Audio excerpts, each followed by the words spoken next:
नमस्कार मित्रों, आज हमारे साथ में हैं श्री एम.एस. देशवाल जी, जो कि जिन्होंने योगा कोच से अपना सफ़र शुरू किया और deputy director yoga sports department Haryana के पद से सेवानिवृत्त हुए। आज इनसे योग के बारे में कुछ चर्चा करते हैं। नमस्ते सर, आपका हमारे इस कार्यक्रम में पधारने पर हार्दिक स्वागत है।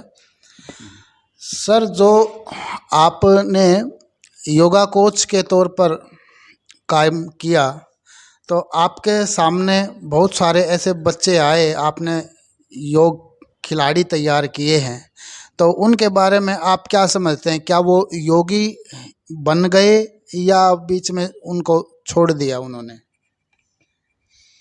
देखिए, मैंने 77 में योग के क्षेत्र में काम शुरू किया और ये पद हमारे खेल विभाग के अंतर्गत सर्जित किए गए थे। उसमें 11 लोगों के अपॉइंटमेंट के एडवर्टाइजमेंट लिखी, लेकिन एलिजिबल लोग 3 ही थे। तो धीरे धीरे पद भरते गए और हमने 77 में जब ज्वाइन किया, उस समय खेल नहीं था, सिर्फ हमें योग सिखाने के लिए वहाँ अपॉइंटमेंट दी गई थी। बाद में इसको खेल का दर्जा दिया गया, वो 93 में हुआ और जितने भी हमारे टीचर थे सबका डेजिग्नेशन बदल के योगा कोच किया गया 89 में।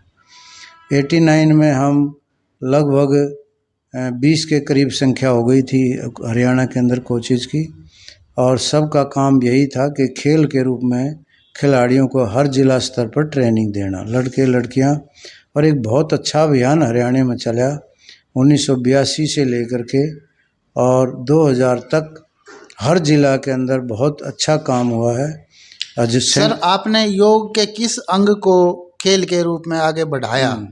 देखिए, योग के प्रमुख इस समय 3 आयाम माने जाते हैं। एक तो योग चिकित्सा के रूप में, एक योग शिक्षा के अंदर, और तीसरा योग है खेलों के अंदर। हरियाणा में सबसे पहले योग जो है सरकारी स्तर पर खेलों में शामिल किया गया। उसके बाद हमारी यूनिवर्सिटीज़ के अंदर डिग्री डिप्लोमा कोर्स शुरू हुए और आज 10 यूनिवर्सिटीज़ के अंदर हमारे मास्टर डिग्री और डिप्लोमा के कोर्सेज जो सरकारी यूनिवर्सिटी हैं उनमें चल रहे हैं।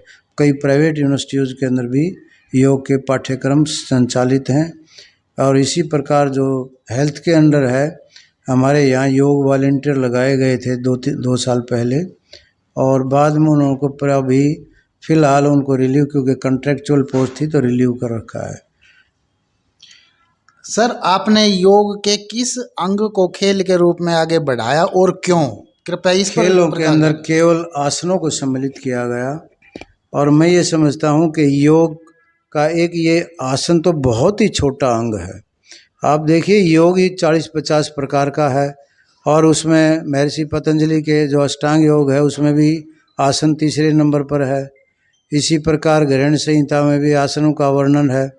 तो आसन तो योग का एक बहुत ही छोटा पार्ट है, बहुत ही सीमित सा काम है, जिसमें केवल हम शारीरिक एक्सरसाइज के रूप में इनको करते हैं, और इसी को खेल बनाया जा सकता है, क्योंकि थ्योरी को तो खेल में शामिल नहीं किया जा सकता।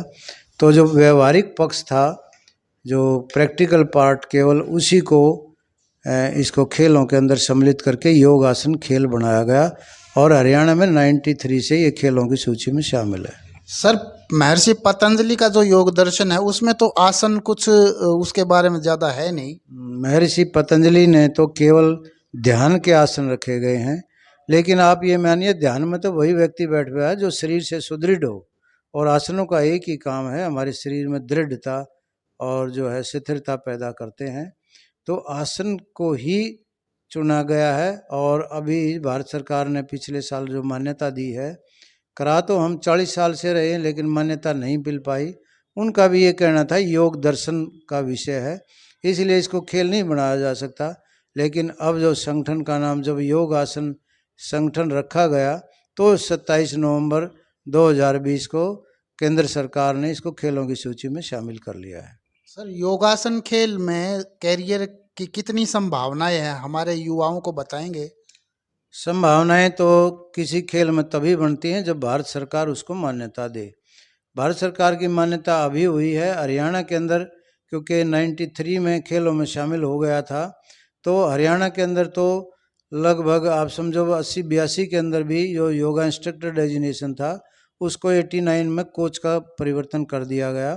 तो हरियाणा तो देश का पहला राज्य है जिसने खेल विभाग के अंतर्गत 23 सैंक्शनड पोस्ट एग्जिस्ट करती थी, जो धीरे धीरे रिटायर होते हुए काफ़ी कम होती गई हैं और अब नए सिरे से सरकार इनको भरना चाहती है। सर, एक आम बच्चा जो खिलाड़ी बनना चाहता है उसको आप कैसे मार्गदर्शन करेंगे, कहाँ संपर्क करे वो जाके? देखिए, खेल कोई भी है, चाहे हमारा योगासन है, जिम्नास्टिक है, जूडो है, जो भी आदि खेल हैं हमारे, उन खेलों के एक नियमावली होती है और उसका एक जो नियमों के अनुसार प्रैक्टिस करते हैं और नियम के अनुसार उसका एग्जीबिशन करते हुए खेलों की सूची में तभी शामिल किया गया है जब इसकी नियमावली बनी है। नियमावली में जैसे हम क्या करते हैं, एक आसन की असेसमेंट करते हैं, कैसे करेंगे, उसका तरीका क्या है करने का, वो कितनी देर तक उस परफेक्ट पोस्चर में पहुंचा है, वो टाइम भी काउंट करते हैं, करते हुए कैसा लग रहा है कि उसके शरीर में कोई कंपन या कोई तनाव आदि नहीं है। तो उस अवस्था को जज करके 10 में से अंक दिए जाते हैं। और फिर आसन को ये भी देखा जाता है ये किस श्रेणी का आसन है। जैसे कुछ आसन बहुत कठिन हैं जिनमें हमारा बैलेंस का भी है और फ्लेक्सिबिलिटी भी है, वो कठिन आसन गिने जाते हैं। इससे पहले केवल फ्लेक्सिबिलिटी वाले और बैलेंस वाले आसन ए बी श्रेणी करके और सी कैटेगरी में कठिन आसनों को रखा गया है। हरियाणा में एक विद्यार्थी कहाँ संपर्क करे जाके उसको ट्रेनिंग मिले और वो खेल के रूप में योग को अपना सके? ये जो हमारा जो प्रदेश के जो खेल स्टेडियम हैं इनके अंदर सरकारी प्रशिक्षक नियुक्त हैं हरियाणा सरकार की तरफ से। अब उनकी संख्या यद्यपि कम रह गई है, तो कई नगरों के अंदर जो है कई बच्चे जो ट्रेंड होकर के आए हैं, क्योंकि 3-4 साल से लगभग NIS भी शुरू हो गई है। तो जो NIS की ट्रेनिंग लेता है वो कोच कहलाता है, अपने आप ही कोच हो जाता है वो।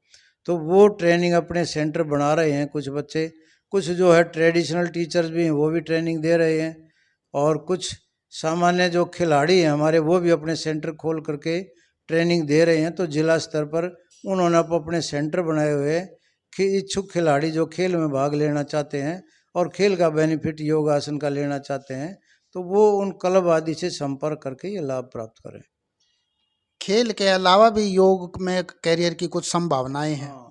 संभावनाएं, योग एक ऐसा विषय है जिसमें असीम संभावनाएं हैं।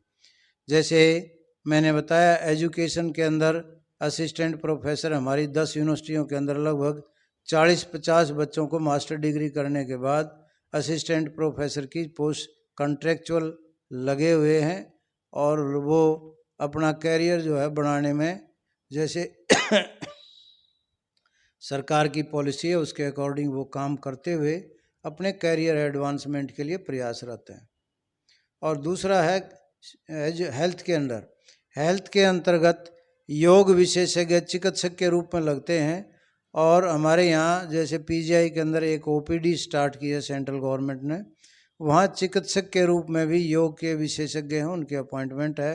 और आयुष विभाग जो नया बनाया सरकार ने, उसमें हर जिला के हॉस्पिटल में एक एक योग विशेषज्ञ की नियुक्ति भी कॉन्ट्रेक्चुअल आधार पर कई वर्षों से हुई है। लगभग हर जिला के अंदर वो विशेषज्ञ लगे हुए हैं। और तीसरा है प्रशिक्षक जो खेलों में लगते हैं।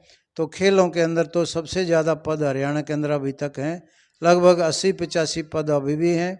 और सरकार ने अभी निर्णय किया है कि कुछ दिनों में प्रशिक्षकों की नियमित भर्ती की जाएगी, और उसकी प्रक्रिया जो सरकार चला रही है वो जल्द ही उसका अवसर मिल सकता है। उसके लिए NIS की कंडीशन और पहले डिप्लोमा आदि के आधार पर ही प्रशिक्षक लगाए जाते थे। धन्यवाद सर, आपने हमारे व्यूअर्स को इतनी महत्वपूर्ण जानकारी दी योग के विषय में। आपका हमारे कार्यक्रम में पधारने पर बहुत धन्यवाद। धन्यवाद। नमस्ते।